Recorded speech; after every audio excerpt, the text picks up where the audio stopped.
Be a shame to ruin it, wouldn't it? So around this time of year, when it gets really dark and cold, I always think about going on holiday. Do you? Yeah, you think about getting away, don't you?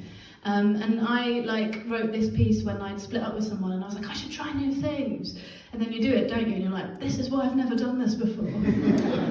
This piece is called Travel Tips as a Brown Woman Alone Abroad. Tip 1. If white people stare at you at the beach like a gazelle who has turned up at the wrong watering hole, growl at them. It may make the children cry, but you'll feel better. Tip 2.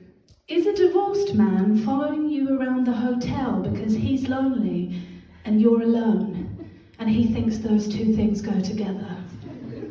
Next time he disturbs you at dinner to tell you the price of everything, look up from your reading and rant without pause about how this essay on anger, racism, homophobia and patriarchy is making you feel about your role in the world and the management of your menstrual cycle around being a full-time girl boss.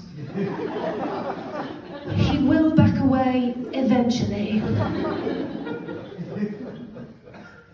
Tip 3. Are you being tutted at for getting your tits out on the beach by an angry prude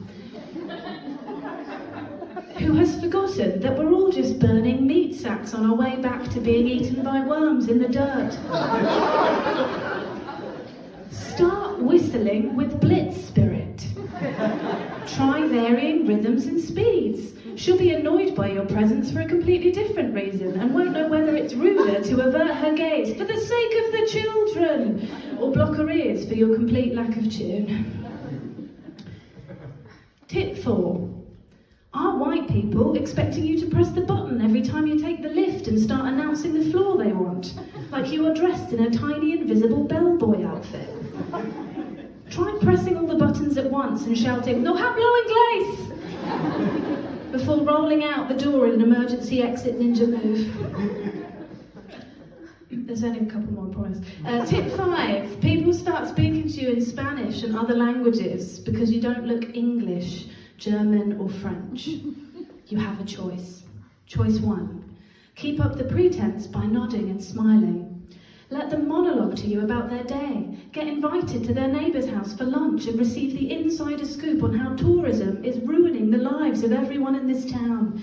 It used to be a beautiful, unspoiled place before this entire family had to commit their lives to banana boat tours for drunken imbeciles who think that sunshine is like intimacy, something the whole family can just purchase cheaply online.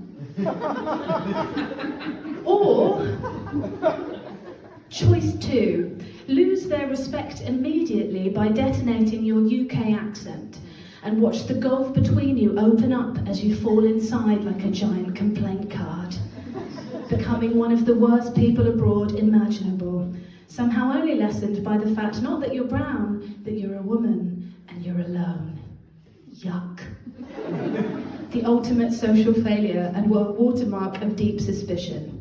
Final tip, tip 6. If the shame or awkwardness gets too much, lie.